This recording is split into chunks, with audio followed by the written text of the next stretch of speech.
वाळू माफियांवर महसूल विभाग आणि पोलिसांकडून आता संयुक्त कारवाई करण्यात येणार आहे। अनधिकृत वाळू वाहतुकीवर आळा घालण्यासाठी जर एकच ट्रक 3 वेळ पकडला गेला तर त्याचा परवाना कायमस्वरूपी रद्द करण्यात येईल असा स्पष्ट इशारा महसूल मंत्री चंद्रशेखर बावनकुळे यांनी दिलाय। त्यांनी प्रेस कॉन्फरन्समध्ये सांगितले की अवैध उत्खननामुळे शासनाचं मोठं नुकसान होत असून पर्यावरणावरही परिणाम होतो आहे, त्यामुळे कोणालाही पाठीशी घालणार नाही अशी ठाम भूमिका शासनाने घेतली आहे। या बातमीचा आढावा घेतलाय आमचे प्रतिनिधी हंसराज रामटेके यांनी। आणि काही लाभार्थी आम्ही आयडेंटिफाय केले आहे। महसूल खात्याच्या योजनांच्या माध्यमातून जनतेला आम्ही लाभ देतो आहे। त्या संदर्भाने काही योजनांचं वाटप आता वाळू माफीवर कधी पोलीस कारवाई करायची तर महसूल कारवाई करायची नाही, महसूल नाही केली तर पोलीस कारवाई करायची नाही। आता दोन्ही विभाग म्हणजे आता समजा एसपीने गोरखरीत पकडलं तर दंड महसूल लावेल, एसपी आपली फौजदारी कारवाई करेल। समजा महसूलने पकडली तर महसूल पहिले पोलिसांना कळवेल। दोन्ही कारवाया सरकारने आता निर्णय केला। आता दोन्ही कारवाया सुरू झालेल्या आहेत त्याच्यामध्ये। दुसरा आपला एक परिवहन विभाग निर्णय करताय। परिवहन विभाग आता प्रताप सरनाईकीचं माझं बोलणं झालं, एखादा वाळूचा ट्रक 3ला पकडला गेला एकाच नंबरचा तर त्याचा परवाना परमनंट रद्द होतो। परवानाच परमनंट रद्द करण्याचा निर्णय शासन करत आहे। त्याचाही GR लवकर येत आहे।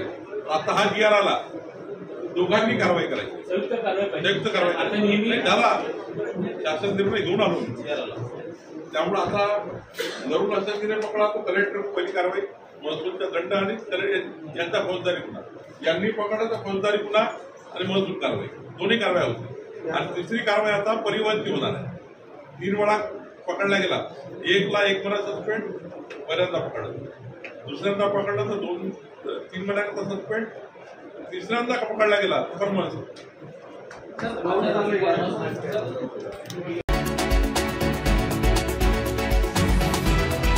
धारणी तालुक्यातील अतिदुर्गम आणि डोंगराळ भागातील बैरागड या गावी हेल्प टू एज्युकेशन या संस्थेमार्फत गरजवंत आणि होतकरू विद्यार्थ्यांना वह्या तसेच शालेय उपयोगी वस्तूंचं वाटप करून या संस्थेने माणुसकीचे जिवंत उदाहरण कायम ठेवले असून यापुढेही अशीच मदत करत राहणार असल्याचं वक्तव्य संस्थेच्या सदस्यांनी केले। यावेळी सतीश बोरकर, DP वानखडे, शाळेचे प्राचार्य PE कळसकर, प्रमोद घोगरे आणि इतर मान्यवरांच्या उपस्थितीत हा कार्यक्रम पार पडलाय। या बातमीचा आढावा घेतलाय आमचे प्रतिनिधी दीपक इंगळे यांनी। नागपूरमधील दीक्षाभूमी चौक ते साहित्य सम्राट लोकशाहीर अण्णाभाऊ साठे यांची 105वी जयंती उत्साहात पार पडली। यावेळी मुख्यमंत्री देवेंद्र फडणवीस यांच्या हस्ते लोकशाहीर अण्णाभाऊ साठे यांच्या पुतळ्याला पुष्पहार अर्पण करण्यात आला। या कार्यक्रमाला आमदार प्रवीण दटके, माजी महापौर मनीष तिवारी, संदीप जोशी यांच्यासह इतर मान्यवर उपस्थित होते। या बातमीचा आढावा घेतलाय आमचे प्रतिनिधी पंकज जोशी यांनी। अण्णाभाऊ साठे यांची 105वी जयंती आहे। लोकशाहीर अण्णाभाऊ साठे हे एक असं नाव आहे की ज्याने आपल्या लेखणीनं अनेकांच्या रक्तामध्ये स्फुल्लिंग जागृत केलं। जगातल्या अनेक देशांमध्ये ज्यांचं साहित्य वाचलं जातं, प्रकाशित केलं जातं, संयुक्त महाराष्ट्राच्या चळवळीमध्ये ज्यांनी आपल्या गीतांनी या चळवळीला एका आगीचं स्वरूप करून दिलं आणि खऱ्या अर्थानं वंचितांचा आवाज हा समाजामध्ये पोचवण्याचं काम हे लोकशाहीर साहित्य सम्राट अण्णाभाऊ साठेंनी केलं। पृथ्वी शेषनागाच्या डोक्यावर नाही तर ती कामगाराच्या तळहातावर आहे अशा प्रकारचा संदेश देणारे लोकशाहीर अण्णाभाऊ साठे होते। आणि म्हणून आज त्यांच्या जयंतीच्या निमित्ताने त्यांना अभिवादन करण्याकरता मी या ठिकाणी आलो आहे। आणि निश्चितपणे वंचितांच्या विकासाचा जो मार्ग त्यांनी दाखवलेला आहे त्यावर चालण्याचा प्रयत्न आम्ही करू। अशा प्रकारचा संकल्प देखील आज पुन्हा एकदा मी करतो. दादांच्या मंत्राचं खातं बदललं जाणार आहे. दादांच्या मंत्राचं नागपूर येथील पोलीस भवन ऑडिटोरियम हॉलमध्ये नागपूर शहर पोलीस आयुक्त डॉक्टर रवींद्र कुमार सिंगल यांच्या अध्यक्षतेखाली शहरातील सर्व ओए हॉटेल्स, लॉज आणि बोर्डिंग यांचे मालक आणि व्यवस्थापकांची बैठक आयोजित करण्यात आली. या बैठकीत नागपूरमधील सर्व हॉटेल मालक आणि व्यवस्थापक मोठ्या संख्येने उपस्थित होते. तर संयुक्त पोलीस आयुक्त नवीनचंद्र रेड्डी यांच्या हस्ते ही बैठक संपन्न झाली. या बातमीचा आढावा घेतलाय आमचे प्रतिनिधी पंकज जोशी यांनी. जो यहाँ पे होटल मालिकों को लेके यहाँ पे मीटिंग रखी गई थी, बैठक रखी गई थी, क्या उन्हें आदेश दिए गए और किस प्रकार से ये पूरी चर्चा हुई? आपने देखा है कि आज की जो सभी होटल्स, लॉजेस, इनकी जो विशेष करके जो लॉजेस है, जो ऑनलाइन होटल्स है, जो ऑनलाइन बुकिंग करते हैं, ऐसे सभी लोगों को, उनके चालकों को बुला के सूचना किसी को मिला हो तो प्लीज दे दीजिए. ये सभी होटल्स एग्रीगेटर्स जो भी ऑनलाइन होटल्स चलाते हैं और जो एसोसिएशन के भी लोग हैं, सभी को ये सूचना दी गई है कि जो भी मानव तस्करी या ह्यूमन ट्रैफिकिंग के जो घटनाएं होती हैं, या बहुत सारी घटनाएं हमारे पास कंसेंटिंग अडल्ट्स की भी बहुत बार रिपोर्ट होती है, जिसमें तकरार की जाती है कि अमुक अमुक होटल में उनके साथ कुछ रेप की घटना हुई है या कुछ अश्लील घटना हुई है. तो ऐसी घटनाओं को भी टालने के लिए, और साथ ही साथ बाकी भी बहुत सारी चीज़ें हैं जिसमें कोई संशयित व्यक्ति आके रुकता है होटल में, कोई गुनहगार का किस्म का व्यक्ति हो गया, कोई किसी का रिकॉर्ड एक्सट्रीमिस्ट होगा, या कोई किसी बैंड संगठन का व्यक्ति हो सकता है.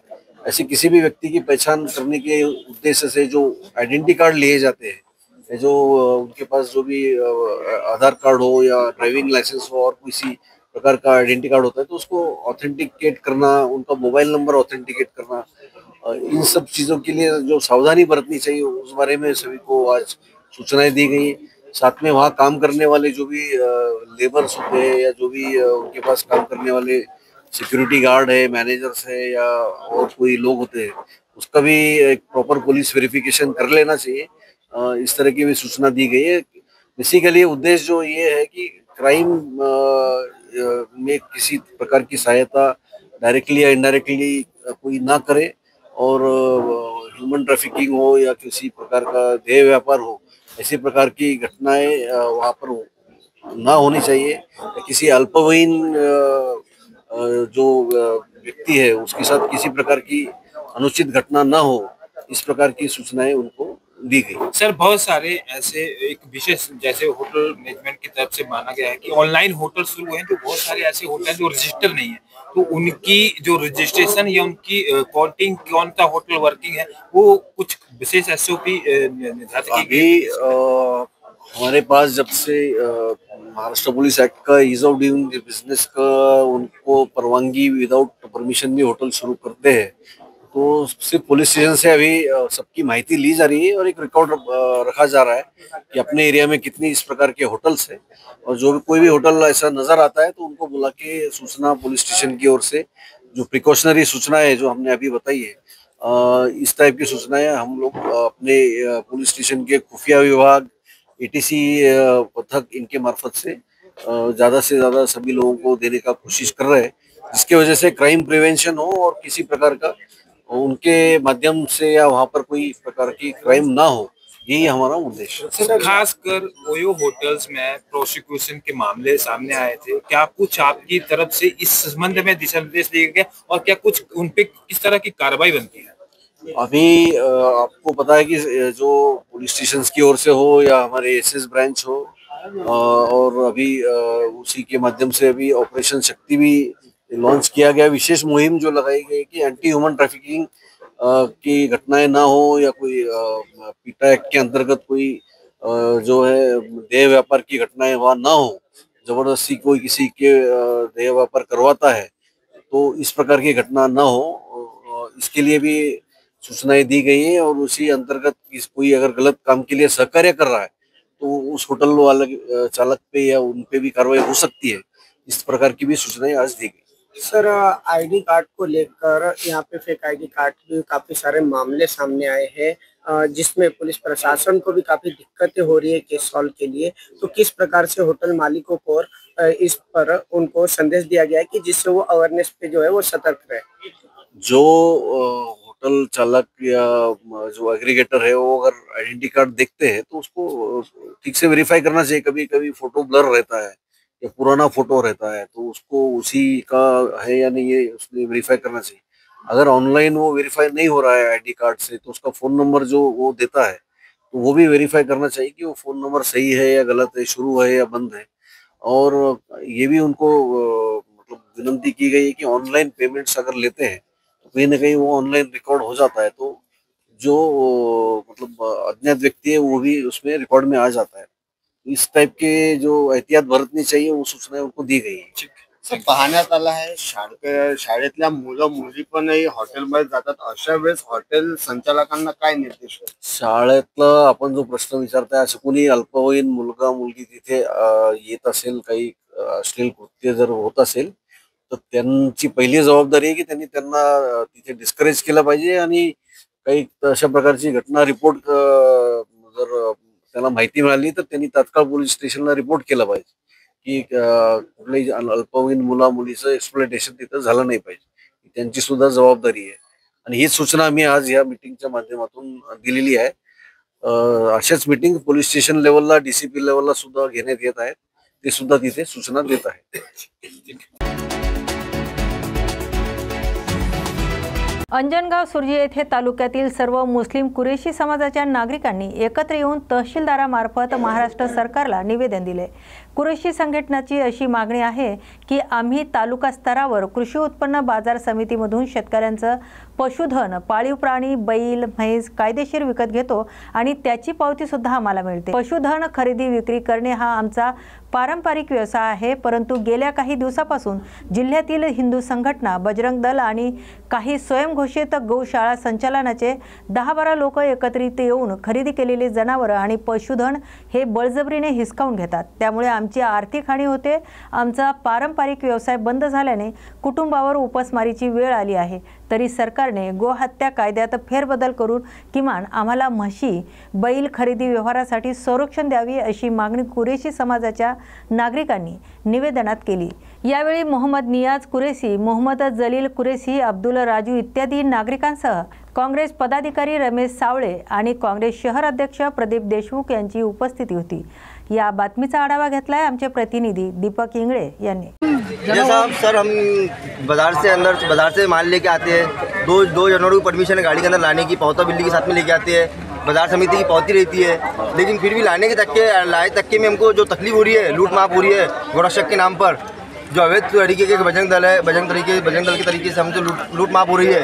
हमारे साथ पावती रहती है, 2 जानवर रहते हैं, 2 जानवर परमिशन है गाड़ी के अंदर, वो लेके आते हैं, फिर भी हमारे माल को लूटा जा रहा है, मारा कुटी हो रही है, गाड़ी फोड़ी जा रही है, ड्राइवर को मारा जाता है, मालक को मारा जाता है पावती के साथ। फिर बाजार समिति की पावती क्या वैल्यू रहेगी इस बात की? हमारी मांग ये है कि बजरंग ये जो खत्म होने को ना, बजरंग दल वाले जो हमारे पर अत्याचार कर रहे हैं, हमारे को नाजायज तकलीफ दे रहे, हमारा माल लूट जा रहे, हमारे को मार रहे, ठोक रहे, हमारे पर परेशानी हालत ला रहे। हमारे पास में खुद ही खुद हमारे हालत नाजुक है, हमारे को खाने पीने की भी हमारे पर परिस्थिति खराब है।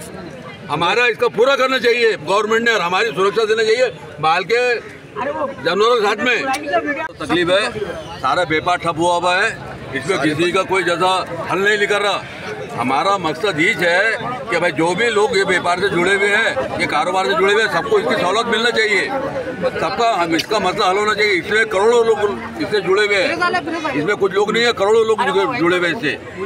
ये हिसाब से हमारे को सुरक्षा होना और हमारे माल की हिफाजत होना। लूट माप बहुत हो रही, संरक्षण के आड़ में लूट माप बहुत हो रही, ये लूट माप को बंद करो। ये माल कहाँ जा रहा है, ये माल पर कार्रवाई करो, ये माल की पूछो उनसे कितना माल गया, क्या है, संरक्षण वालों को पूछो। चिड़ गया, एक नजर फक्त हमारी तरफ देखा, इधर देखा जरा, ये हमारा बोलना है। खाते में जा रहा है कि प्राइवेट खाते में जा रहा है। और इसकी वजह से जैसे हमको तकलीफ नहीं है, इसकी वजह से इसके अंदर लिखा हुआ है कि किसान भाई को तकलीफ है, व्यापारी लोग को तकलीफ है, तो माल आया कहाँ बेचेगा, कहाँ देगा, उनको तकलीफ है। आगे समाज का कारोबार है ये।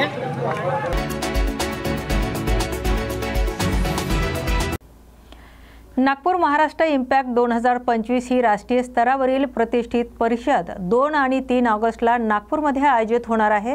आपत्कालीन वैद्यकीय सेवा आणि ट्रॉमा केअरवर आधारित ही शैक्षणिक परिषद किंग्सवे हॉस्पिटल आयोजित करत आहे। तर या परिषदेमध्ये देशभरातील आघाडीचे इमर्जन्सी मेडिसिन तज्ञ, ट्रॉमा सर्जन आणि क्रिटिकल केअर स्पेशलिस्ट सहभागी होणार असून 2 दिवस वैद्यकीय कौशल्य वृद्धी, चर्चासत्रे आणि प्रशिक्षणाचे आयोजन होणार आहे। तर भारतासारख्या देशात इमर्जन्सी मेडिसिन अजूनही विकसित होणाऱ्या प्रक्रियेत आहेत। अशा वेळी इम्पॅक्ट 2025 ही परिषद एक धाडसी आणि अत्यंत योग्य पावती ठरत आहे। या परिषदेमध्ये डॉक्टर्स, नर्सेस तसेच आपत्कालीन प्रतिसाद देणाऱ्या कर्मचाऱ्यांना अत्याधुनिक ज्ञान आणि प्रत्यक्ष प्रशिक्षण मिळणार आहे। जीवन वाचवणाऱ्या प्रोटोकॉल्स, ट्रॉमा सिस्टम, रिसर्च आणि रुग्णालयातील आव्हानांवर फोकस केला जाणार आहे, अशी माहिती पत्रकार परिषदेत देण्यात आली आहे।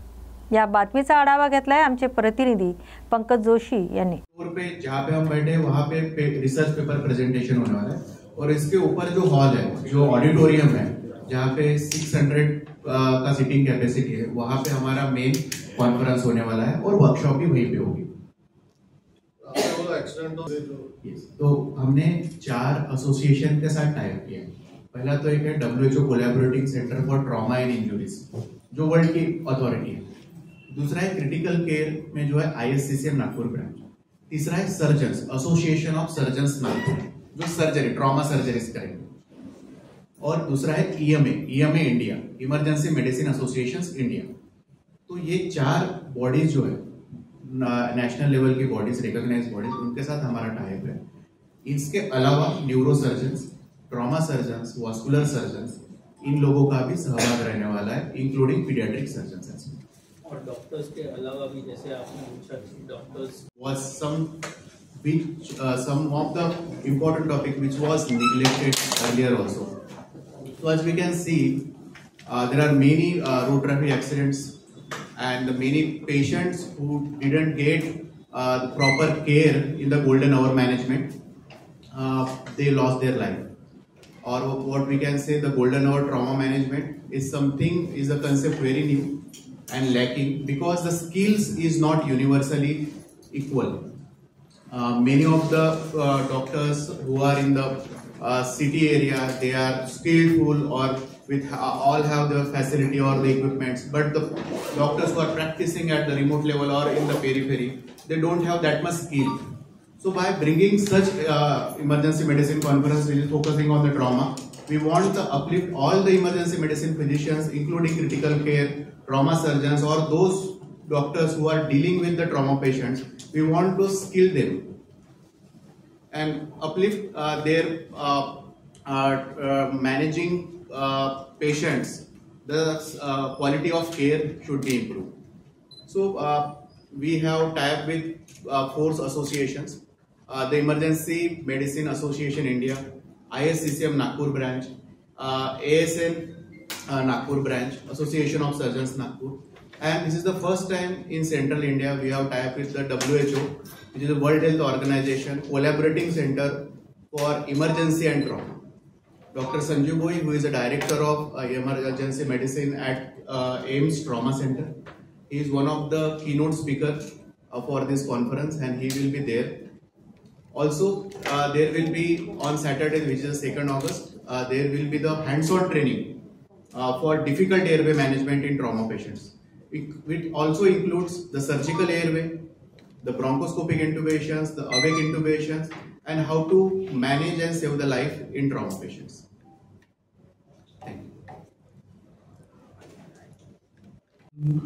चालू की है, लेकिन अभी उसका पेनिट्रेशन उतना नहीं हुआ है, जिसके अंतर्गत 1 हफ्ते तक के इलाज का खर्चा सरकार हॉस्पिटल्स को देने की कोशिश करने वाली है।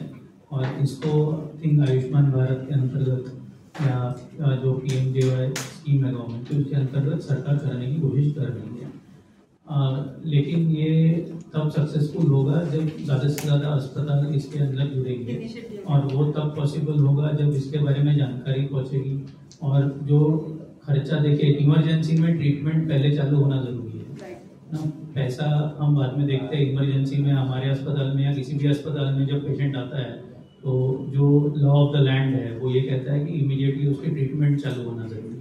बट सर अभी भी मतलब कुछ हॉस्पिटल ऐसे है कि पहले पे करना पड़ता है, राइट? तो साइमल्टेनियसली दो चीज़ें होती है किसी भी अस्पताल में, जैसे हमारे अस्पताल में हो या बड़े अस्पताल में, दूसरे या छोटे अस्पताल में जाओ, पहले ट्रीटमेंट और साइमल्टेनियसली पेशेंट के साथ में रिलेटिव या जो एक्कम्पनिंग पर्सन है उसको एडमिनिस्ट्रेटिव काम में हम इन्वॉल्व करते हैं, क्योंकि जानकारी हमें नहीं रहती कि पेशेंट कौन है। कभी कभी एनोनिमस भी आते हैं, पुलिस उठा के लेके आ जाती है एक्सीडेंट का पेशेंट है। मोबाइल आजकल पासवर्ड से लॉक रहते हैं या अपने फिंगरप्रिंट से लॉक रहते हैं, तो वो जानकारी हमें नहीं रहती। तो वो साइड बाय साइड दो चीज़ें चलती है, ट्रीटमेंट चालू होती है, एडमिनिस्ट्रेटिव काम चालू होता है। एडमिनिस्ट्रेटिव काम में पहचानना पेशेंट कौन है, उनके रिलेटिव्स को कॉन्टैक्ट करना, उसका रजिस्ट्रेशन करवाना, उसके लिए पेमेंट लेना, तो वो दोनों काम साथ में होते हैं। तो ट्रीटमेंट के लिए तुरंत ट्रीटमेंट करना, ये हमारा एश्योरेंस है कि हमारे पास जैसे ही पेशेंट आएगा हमें तुरंत उसकी ट्रीटमेंट चालू करनी है।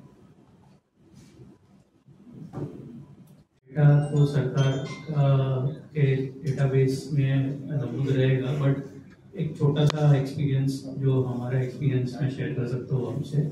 हमारे जैसे बड़े हॉस्पिटल्स में एक महीने के लगभग कम से कम दिन का 1 या 2 ट्रॉमा केसेस मिनिमम आती है। एक अस्पताल की बात कर रहा हूँ, बड़े अस्पताल की बात कर रहा हूँ, मतलब महीने के 30 से 50 एक्सीडेंट के केसेस, ट्रॉमा का केसेस। और ट्रॉमा का मतलब यही नहीं कि सिर्फ रोड ट्रैफिक एक्सीडेंट हो, बिल्डिंग से भी अगर व्यक्ति गिर गया तो वो भी ट्रॉमा है, ठीक है। तो ऐसे केसेस एक ही अस्पताल की बात करो तो आप सोचो कि नागपुर में या आप विदर्भ की बात करो तो कितने अस्पताल हैं। मतलब मैं आपको विदर्भ हॉस्पिटल एसोसिएशन की बात करूँ तो उसके अंतर्गत 630 अस्पताल रजिस्टर्ड है VHA में, विदर्भ हॉस्पिटल एसोसिएशन में। इसमें कम से कम 10 हॉस्पिटल ऐसे बड़े हॉस्पिटल रहेंगे, बाकी आप 50 बेड के अस्पताल पकड़ो, आप 30 बेड के अस्पताल पकड़ो, 10 बेड के पकड़ो, तो ऐसे हॉस्पिटल्स काफ़ी है जिसमें पेशेंट्स आते हैं। बट गैप की जो आप बात कर रहे हो वो गैप बहुत बड़ी है, जो डॉक्टर साहब ने बताया, point emergency medicine qualified person. But जो एक्चुअल गैप है कि पेशेंट पहुंचने तक, जैसे एक्सीडेंट हुआ वहाँ पर एम्बुलेंस आज तुरंत पहुंच जाए, ये भी एक बड़ी बात है कि तुरंत उसको लोग मदद करें। आज हम पेशेंट एक्सीडेंट होता है तो लोग रील बनाने में, वीडियो निकालने में बिजी हो जाते हैं। उनको ये समझना है कि वो ना करते हुए अगर वो जाके उसको रिस्पॉन्ड करे और वहाँ पर वो अगर ब्लीडिंग हो रहा है तो एटलीस्ट ब्लीडिंग कंट्रोल की भी अगर ट्रेनिंग उनको मिल गई है और वो करे तो उसकी जान बच सकती है। और तुरंत एम्बुलेंस से वो नज़दीक से नज़दीक जो भी अस्पताल है वहाँ पर चला जाए, उसके बाद बड़े अस्पताल में आ सकते हैं। तो ये एक अवेयरनेस क्रिएट करने की कोशिश हम कर रहे हैं। कि हमारा एक विजन है, तो ये शुरुआत है उसकी, इसमें हम डॉक्टर्स को इन्वॉल्व कर रहे हैं, मेडिक्स, पैरामेडिक्स जिसको बोलते हैं, उनको इन्वॉल्व कर रहे हैं। अभी नर्सेस है, टेक्नीशियंस है, डॉक्टर्स है, उनको इन्वॉल्व कर रहे हैं। अभी हाल फिलहाल में हमारे हॉस्पिटल को रिकग्निशन मिला है अमेरिकन हार्ट एसोसिएशन से, जिसमें ये इंटरनेशनल ट्रेनिंग सेंटर सर्टिफाइड है, जिसमें हम बेसिक लाइफ सपोर्ट और ACLS, advance cardiac life support programs हम रन कर सकते हैं, which are certified by American Heart Association. तो हम इस हॉस्पिटल के बाहर जाके भी ये प्रोग्राम्स कंडक्ट कर सकते हैं।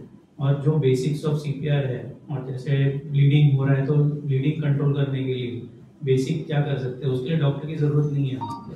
तो हम समाज में भी जाके ये इनिशिएटिव आगे बढ़ाने वाले। तो ये ट्रेनिंग इसके बाद चालू होगी। ये कॉन्फ्रेंस जो है 2 दिनों का, ये मेडिक्स और पैरामेडिक्स की प्राइमरी। नमस्कार, जैसे डॉक्टर रुपेश रोकड़े जी ने आपको बताया कि हम यहाँ पर ट्रॉमा के ऊपर बहुत ज़्यादा फोकस कर रहे हैं, क्योंकि आपको सभी को पता है आज के तारीख में एक्सीडेंट्स काफ़ी सारे हो रहे हैं, रोड ट्रैफिक एक्सीडेंट्स हो रहे हैं, जिसके वजह से जो पेशेंट्स है वो सही समय पर अगर अस्पताल नहीं पहुंच पाए, जो गोल्डन आवर डॉक्टर साहब ने बताया, तो गोल्डन आवर में अगर नहीं पहुंच पाए तो नुकसान ज़्यादा हो जाता है। काफ़ी बार फेटेलिटी हो जाती है, मौत हो जाती है पेशेंट्स की। तो ये गैप है जो हम ब्रिज करना चाहते हैं दो आय के बीच में, इंसिडेंट और इंटरवेंशन। तो जैसे अभी अपघात हुआ समृद्धि महामार्ग पे फॉर एग्जांपल, तो वहाँ पर intervention, immediate intervention, even if doctor नहीं है जो वहाँ पर फर्स्ट रिस्पॉन्डर है, वो फर्स्ट रिस्पॉन्डर जो है वो अगर अपने लेवल पे डॉक्टर ना होते हुए कुछ इंटरवेंशन कर पाए तो जो हानि होनी है वो कंट्रोल कर सकते हैं, जो डैमेज होना है वो थोड़ा कंट्रोल कर सकते हैं। तो इसके लिए ये हम ब्रिज करने की कोशिश कर रहे हैं गैप को, और इसके लिए हम कोलैबोरेट कर रहे हैं काफ़ी अथॉरिटीज़ के साथ, इंक्लूडिंग पब्लिक अथॉरिटीज़ है, समाज है, समाज में अवेयरनेस क्रिएट करना है, जिसमें फर्स्ट रिस्पॉन्डर्स के लिए ट्रेनिंग है, जैसे ब्लीडिंग हो रहा है तो ब्लीडिंग कंट्रोल करने के लिए क्या कर सकते हैं इसकी ट्रेनिंग है, बेसिक लाइफ सपोर्ट की ट्रेनिंग है जिसमें जान बचाने के लिए हम ट्रेन कर सकते हैं उनको। तो सरकार के साथ भी हम जुड़ने की कोशिश कर रहे हैं और हम एक इंटीग्रेटेड ट्रॉमा नेटवर्क क्रिएट करने की कोशिश करेंगे, जिसके अंतर्गत ये पॉसिबल होगा कि हम गोल्डन आवर में जो भी पॉसिबल केयर है वो immediately at the site of the event दे पाए। और हमारा टाइप हमारे रेड हेल्थ के एम्बुलेंसेस के साथ है जो हमारे चैनल पार्टनर है, तो उनकी एम्बुलेंसेस अभी नागपुर में, आफ्टर दिल्ली, एनसीआर, हैदराबाद, नागपुर में भी हम लेके आए हैं। तो उस एम्बुलेंसेस में धीरे धीरे 5G टेक्नोलॉजी की एम्बुलेंस भी रहेगी, जिसमें ये सारी जो जानकारी है पेशेंट के वाइटल्स है वो यहाँ ट्रांसमिट हो जाए जहाँ हमारे डॉक्टर्स उपलब्ध है। तो पेशेंट हॉस्पिटल पहुँचने के पहले जो प्री हॉस्पिटल केयर कहते हैं जिसको, वो चालू वहाँ से ही हो जाए। तो पेशेंट्स यहाँ पर आते हैं तो पेशेंट्स का यहाँ ज़्यादा से ज़्यादा फायदा हो पाए और पेशेंट्स अच्छे हो पाए। तो this is what we are trying for. और इसके लिए एक अवेयरनेस क्रिएट करना ज़रूरी है जो बियॉन्ड दिस हॉस्पिटल हो, क्योंकि जो केयर चालू होती है वो हॉस्पिटल पहुँचने के पहले चालू होनी चाहिए। हॉस्पिटल पहुँचने के बाद तो हर हॉस्पिटल में केयर मिलेगी, लेकिन हॉस्पिटल पहुँचने के पहले जो केयर मिलनी चाहिए उसके लिए हम चाहते हैं कि ज़्यादा से ज़्यादा लोग हमारे साथ जुड़े। और यही एक पहल है जो हमने शुरुआत की है इम्पैक्ट करके, जो हमारा कॉन्फ्रेंस रहेगा ये हम कोशिश करेंगे ये हर साल इसी समय पर हो और इसमें सारे वर्ग के लोग हमारे साथ जुड़े। और ये बेसिकली एक क्लिनिकली फोकस्ड वर्कशॉप है जिसमें जो डॉक्टर्स हैं जो हमारे पास दूसरे हॉस्पिटल्स में, क्लिनिक्स में, जगह जगह पर काम कर रहे हैं वो हमारे साथ जुड़े और वो हमसे सीखे और हम उनसे सीखें, और एक समाज में हम कोशिश करें कि intervention at the right time, at the right place, by the right people, अगर ये होता है तो we will be able to contribute and give back to the society. तो ये एक पहल है हमारी तरफ से इन स्कीम की मैनेजमेंट के ऊपर। Thank you.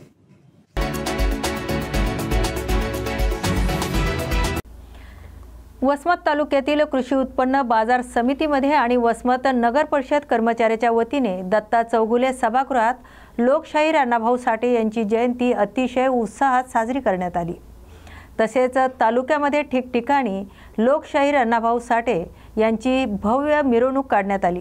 यावेळी मंडळाचे पदाधिकारी, कार्यकारी, समाज बांधव आणि महिला मोठ्या संख्येने उपस्थित होत्या। या बातमीचा आढावा घेतलाय आमचे प्रतिनिधी गिरीश देशमुख यांनी।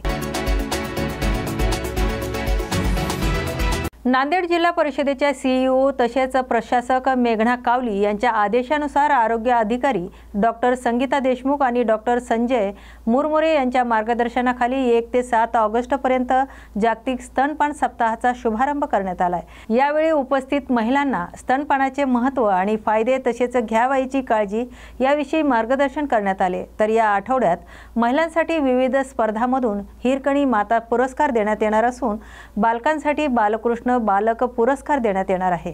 यावेळी तालुका आरोग्य अधिकारी डॉक्टर संजय मुरमुरे, जिल्हास्तरीय मेटॉर डॉक्टर गुंडे, वैद्यकीय अधिकारी डॉक्टर S.B. भिसे यांच्यासह आरोग्य केंद्रातील अधिकारी आणि कर्मचारी वर्ग उपस्थित होते। या बातमीचा आढावा घेतलाय आमचे प्रतिनिधी अशोक गव्हाणे यांनी। भीमसेनेचे राष्ट्रीय अध्यक्ष श्रीधर पाडवे यांच्या कार्यालयात नागपूर जिल्ह्याच्या उपाध्यक्ष पदासाठी इम्रान कुरेशी, महासचिव विकास बाबुल, नागपूर शहर महासचिव शेख याकूब आणि शहर सचिव पदासाठी शाहिद अली यांची नियुक्ती करण्यात आली। तर दलित आणि मुस्लिम समाजाच्या लोकांनी मोठी आंदोलने केली आहेत। तर मुस्लिम समाजाच्या लोकांना सतत टार्गेट केलं जातं आहे। यासाठी आम्ही संविधानाच्या मार्गाने रस्त्यावर येऊन आंदोलनं करू, अशी माहिती भीमसेनेचे राष्ट्रीय अध्यक्ष श्रीधर पावडे यांनी दिली। या बातमीचा आढावा घेतलाय आमचे प्रतिनिधी पंकज जोशी यांनी। जय भीम। माझे नाव श्रीधर पाडवे आहे। मी भीमसेनेचा राष्ट्रीय अध्यक्ष। भीमसेना एक संघटन आहे, त्याच्यानंतर हे पार्टीचं याचं निर्माण झालेलं आहे। पार्टी जेव्हा आम्ही बनवली त्यावेळेस दलित मुस्लिम भाईचारा स्थापित करण्याकरिता आम्ही हे पार्टीची स्थापना केली होती। आम्ही नागपूर शहरामध्ये दलित मुस्लिम युनिटी घेऊन मोठे मोठे आंदोलन केले, जसे करून माहीत असेल की काही वर्षापूर्वी आम्ही मोठे मोठे आंदोलन ते केले होते। परंतु आता परिस्थिती वेगळी आहे। आता तुम्ही पाहिला असाल की कुठेही काही दंगे झाले तर मुस्लिम समाजाच्या लोकांना जेलीत टाकण्यात येते। परंतु भीमसेना आता दलित मुस्लिम एकतामुळे आम्ही स्वतः भीमसेनाच्या माध्यमातून आम्ही जे कुठेही अन्याय अत्याचार झाला तर आम्ही भाईचारा स्थापित करू, आम्ही संविधानिक मार्गाने आम्ही रस्त्यावरून आंदोलन करू। तर आमचं आंदोलन करण्याचं कारण हेच आहे की आमच्यावर अन्याय अत्याचार केले जातात, त्यामुळे बीजेपी काँग्रेस सारखी पार्टी आहे ही आमचा उपयोग करत होती ना, आतापर्यंत ते उपयोगच करत आली गेलेली आहे। तर आमचं असं म्हणणं आहे की आम्ही सगळे लोक एकत्र होऊन आम्ही आमची मेजॉरिटी, आमची ताकद आम्ही निर्माण करून नागपूर शहरामध्ये या महाराष्ट्रामध्ये एक मोठा भीमसेनाचा एक कारवा उभा करून आम्ही स्वतः आपल्या स्वबळावर आम्ही इलेक्शन लढू। इलेक्शनमध्ये आमचे लोक निवडून येतील। नागपूर महानगरपालिकाचे इलेक्शन आहे, ग्रामीणाचे इलेक्शन आहे, हे सगळे इलेक्शनमध्ये आम्ही नेतृत्व करू, आमचे उमेदवार पूर्ण उतरू, मोठ्या ताकदीने आम्ही हा आंदोलन उभा करू आणि इलेक्शनचे प्रचार करू। त्यामध्ये आम्ही मोठ्या संख्येने आमचे उमेदवार निवडून येतील, कारण की आमच्याजवळ काम करणारे लोक एक डॅशिंग पर्सन म्हणतात त्याला, तसे लोक आहे आमच्याकडे काम करणारे। आता नुकतेच आता आज आमचा नियुक्तीचा कार्यक्रम आहे। नियुक्तीमध्ये नागपूर जिल्ह्यामध्ये उपाध्यक्ष म्हणून इम्रान भाई कुरेशी यांना नियुक्ती करण्यात येत आहे। तसेच विकास बाबुल यांना महासचिव म्हणून नियुक्ती करण्यात येत आहे। शेख याकूब यांना नागपूर शहर महासचिव म्हणून नियुक्ती करण्यात येत आहे। शाहिद अली यांना नागपूर शहर सचिव म्हणून नियुक्ती करण्यात येत आहे। तर ही नियुक्ती काही एक साधारण नियुक्ती नाही, हे काम करणारे लोक आहे आणि हे जनसैलाब आणि जनसंवाद करणारे लोक आहे, ताकद निर्माण करणारे लोक आहे।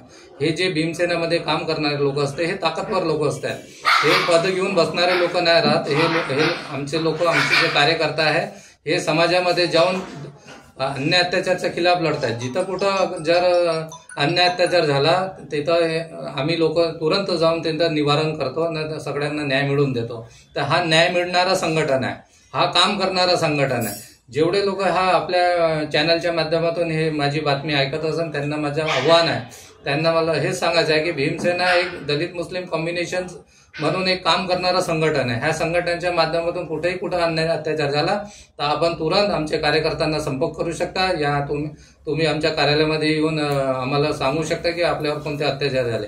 हे अन्याय अत्याचार निवारण करण्यासाठी ही संघटनेचा निर्माण झालेला आहे, पार्टीचा निर्माण झाला आहे। धन्यवाद। जय भीम। नमोदा।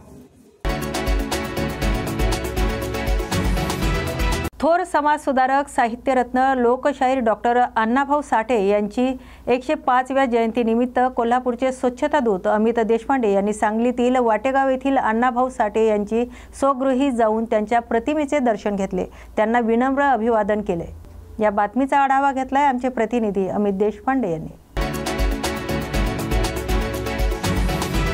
अंजनगाव सुर्जी येथील वार्ड क्रमांक 3 मध्ये अण्णाभाऊ साठे नगरात साहित्यरत्न लोकशाहीर अण्णाभाऊ साठे यांची 105वी जयंती मोठ्या उत्साहात साजरी करण्यात आली।